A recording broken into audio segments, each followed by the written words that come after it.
Cette semaine, à info.tvc, on vous présente l'entreprise d'économie sociale, la Société d'exploitation des ressources de la vallée, située à Lac-aux-Saumons. Le Centre d'éducation des adultes de la vallée a réaménagé certains de ses locaux et on vous fait faire une visite. C'est le moment de vous présenter les films qui seront à l'affiche au cinéma Figaro d'Amqui. Je me suis rendu à la Maison des jeunes de Sébec pour faire le bilan de la première saison de la Remorque Santé. Et on vous fait découvrir le lac Orphelin situé sur le territoire de la municipalité de Saint-Irène. Bonne émission!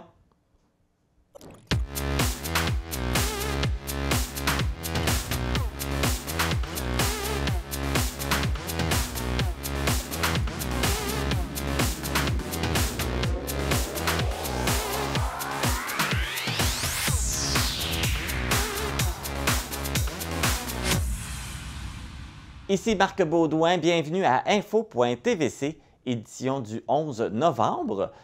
Aujourd'hui, c'est le jour du souvenir pour se rappeler la fin de la Première Guerre mondiale et se remémorer la bravoure de tous ceux qui ont défendu la nation.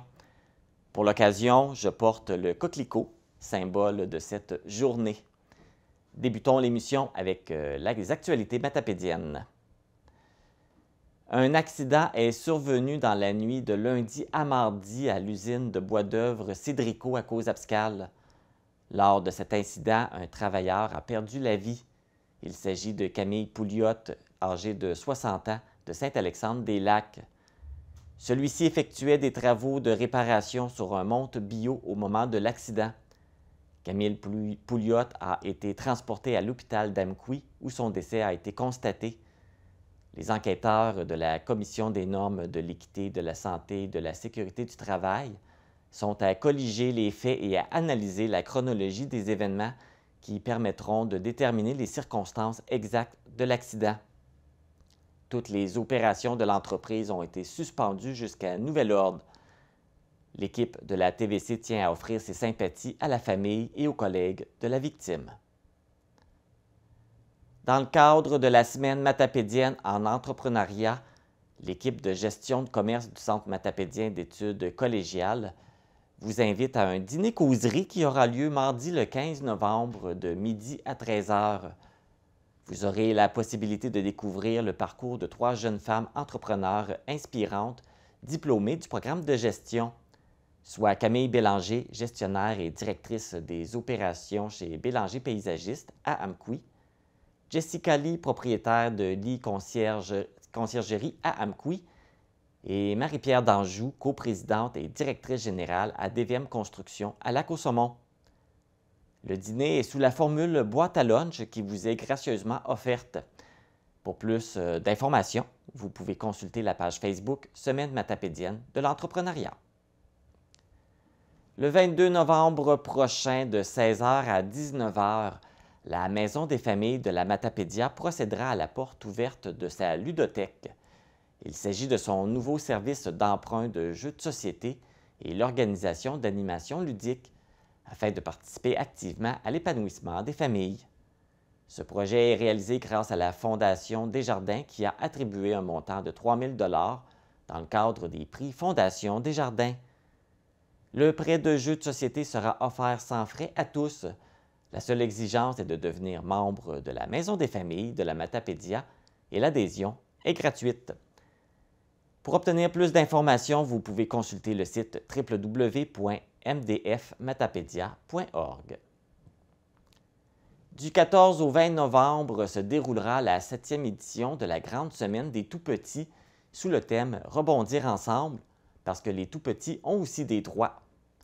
C'est l'occasion de nous arrêter un moment pour porter notre regard sur la petite enfance dans notre région et de réfléchir collectivement aux mesures à prendre afin que tous nos enfants démarrent dans la vie avec les meilleures chances possibles. Dans la Matapédia, nous comptons environ 900 enfants de 0 à 5 ans. À chaque jour de la semaine, la démarche Cosmos de la Matapédia offre des activités gratuites. Vous pouvez retrouver l'horaire complète sur la page Facebook Cosmos Matapédia. Chaque participation à une activité vous donne la chance de gagner des ensembles cadeaux personnalisés. Le guide des loisirs 2022-2023 de la Matapédia est maintenant lancé. Vous l'avez reçu ou le recevrez par la poste. Un outil incontournable pour tout connaître des activités sociales, culturelles et sportives. Vous retrouverez également le répertoire des bibliothèques et des parcs du territoire. Petit guide à conserver à portée de main. La nouvelle saison de la Ligue de hockey senior des Jardins de la Gaspésie est officiellement débutée. Le bar laser de Cozaspcal a joué son premier match le 5 novembre dernier à l'Aréna Gérard Duchesne de Cozaspcal. L'équipe matapédienne s'est inclinée 3-2 contre le Viking du Rocher. Alex Durette et Jonathan Brisson ont été les deux marqueurs du bar laser, équipe championne de la saison 2021-2022.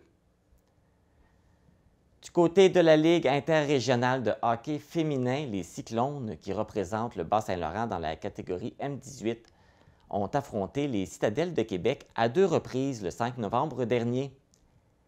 Les Cyclones se sont inclinés 4-2 lors du premier match, mais sont revenus en force pour remporter le deuxième match 2-1.